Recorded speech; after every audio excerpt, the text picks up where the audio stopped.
Today we're going to talk about how I prepare for a D&D game, or morely, how I don't prepare for a D&D game.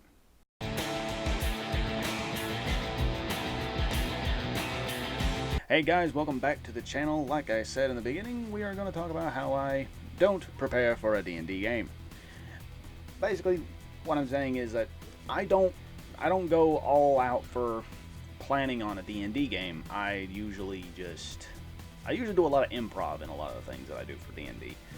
Mainly because all you DMs out there, you guys know how it is. You spend maybe not a whole lot of time, but maybe a day or two, maybe an afternoon's worth or so, preparing for a D&D game, and usually your characters usually find a way to just completely screw everything up, or just wreck everything, and now they have nothing to do. Well, a lot of the times, to prevent this from happening, I usually I take a setting. I pick either like a small village in the middle of nowhere that has a festival going on, or maybe even a big city, or just maybe a little spot in the woods or something. Very rarely that one, but we'll focus on, say, a festival. Well, there's like a harvest festival in some sort of small town outside of the city. All right, you players are walking around, having fun, and using their choices and actions. That's where I build my games. For instance, one of my players, he loves getting into drinking contests. So, sure enough, at a harvest festival, everyone's drinking, everyone's having a good time. He starts challenging a lot of people to drinking contests. Well, sure enough, one of my players, she's a bit of a klepto when it comes to things. So occasionally when she does try to pickpocket the drunken morons who fail their chances at beating my other friend at a drinking contest, that's when things get interesting. That's a perfect opportunity to either start a bar fight, or just so happens they happen to steal the coin purse of a very wealthy nobleman's son, and his father is not going to take it very well. So once they find out that there's these random adventurers that are blowing all this money, or whatever they're doing with it, that's when you send out the mercenaries, the thugs, the assassin, I don't know, anything you want to throw at them. A giant chicken goblin, for all I know. But what I'm saying is, like, use improv I use improv to my own advantage in these situations. Basically, it's like, I prepare for nothing. I maybe pick out a few creatures that might pop up. I like a little, or maybe some names, that's about as much preparation as I do for this sort of thing. And usually it's like within the first 20 minutes of creating the game. And yes, my games are just as sporadic and not making any sense as much as my own videos, so therefore, I'm on point. And I keep looking at the viewfinder, so sorry. But anyway, also, if you hear any noises behind me, my family is watching the football game and they get a little heated, so if you hear any cursing, I'm just going to replace it with maybe some strange random noises, or maybe even a chicken noise for all I know, because they get a little heated in there and it is not fun. Well, actually, that's a bit of a lie. It's actually quite funny to watch them all freak out over football. But hey, a lot of people do it. Anyway, basically, what I mean by what I'm going along with is basically if you let your players get into shenanigans, that will fill the entirety of your upcoming game. That way, you could just do it on the fly by their own decisions. One of my players in a recent game, I have this town that I use a lot of the time. It's called Barrel Marsh. It's just, maybe it may have been used already, but like, it's just one that's in my brain automatically because I use it a lot, and I mean a lot. But it's right there, it's on the tip of my brain, and I can use it instantly. There was a setting. One of my players, she basically killed the entire village. Well, what was left of it anyway. She killed the entire group of them, which was maybe like 15 villagers, in one turn. Because basically, it was supposed to be a moral dilemma situation. It's like, do they stand and fight, or do they run away? Because they were just trying to save these people. My players, they don't really think that hard on something. They see something with a weapon, and they get their murder hats out. Mine has a possum eating a donut. So lovely. Don't worry, I haven't killed anyone today.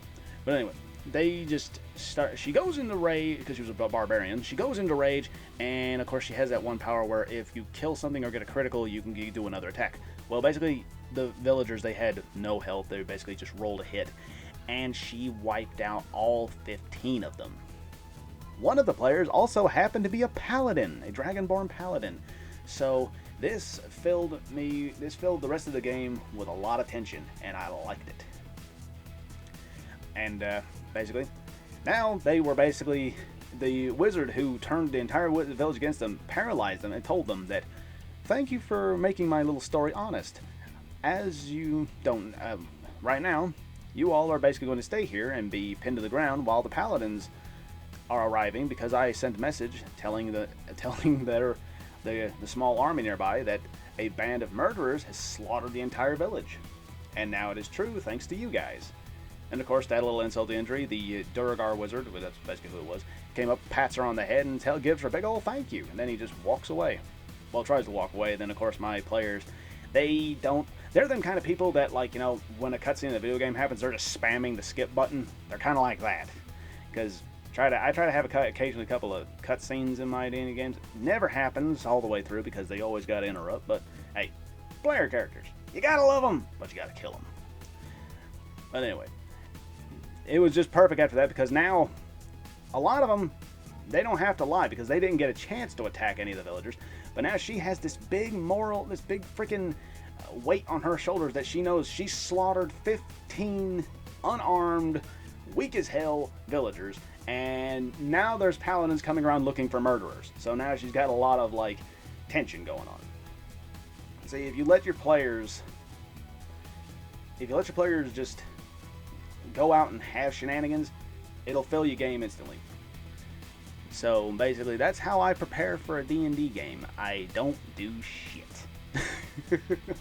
That's literally it. I don't hardly do anything. I maybe do step 1 and then let them do the other 4 steps in preparation for me. And I just do it on the fly. This, for some reason, has always worked for me. I don't know why. It just always has. My very first game was the only game I actually sat down and prepared. I sat down and I planned for an entire week to make this game. It went horrible. I mean, it was god-awful. I'm going to do a video on that separately because we'll be at this for a long time if I start talking about it now. But that was the only game I ever actually thoroughly planned, like even hit the internet and stuff, and it was awful. Just awful. And, yeah, ever since then I've just said, not going to bother planning it, I'm just going to wing it. And my players have gotten somewhat used to it, but sometimes they need a little encouragement because I'm like, you know, telling them, it's like, you know, just do something. You guys pick something, the rest will fall into place. Sure enough, it happens. Usually either a lot of theft, a lot of death, or one of my players, he's one of those people that he has to try to seduce everything even if he does not have the charisma for it. So it's hilarious. One time, well, I was actually playing, I wasn't the DM, but this is just an example. He tried to seduce a spider. He succeeded, but it was a male spider, so yeah. Basically imagine Alien, except his, like, backside. Terrifying. That character had to, like, do, like, a trauma roll to make sure he didn't go insane. Yes, we get into some really stupid crap in D&D. But then again, you guys are probably watching this video, you guys know exactly what I'm talking about. Or maybe even worse. But anyway, I hope this really crappy video helps you guys out in some way to, like, give you guys a little bit of an idea that, you know, don't work so hard on it. Just let your players do all the work. They're already doing all the killing and the scavenging. Let them create their own story as they're going. Just don't make it too obvious. Well, like I said, I hope you guys found this so useful in some way. I'll see you guys in the next video. And, well, bye.